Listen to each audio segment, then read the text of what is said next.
would this training be suitable for you if you're a personal trainer? And this is a question we get asked a lot. The short answer is yes, but you have to make sure that your insurance covers you for what you're doing. So, personal training is exactly that, personal training. So, if you're teaching one or two people, that would come under personal training.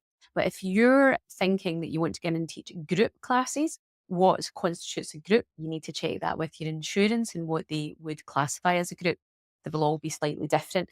So, in theory, you can absolutely do this training, teacher training, and utilize it with your personal training clients. But you have to make sure that you're compliant with what you're actually insured to do.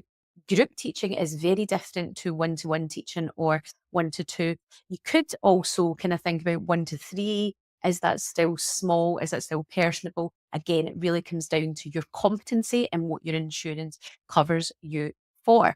So, just to clarify, yes, the Reformer teacher training would cover you if you're a personal trainer, but you just need to ensure that what you're doing is within your scope of practice because group teaching is very different to teaching individually. So, group teaching, for example, here we have 9 people in a class. Well, we could have up to 9.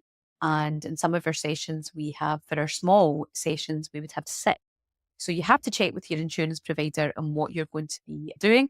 But I would imagine if you're a personal trainer, you're probably wanting to use this more for your individual clients anyway. So it would be totally appropriate for that use. But just make sure you check what your insurance company is happy with you basically working with, what the numbers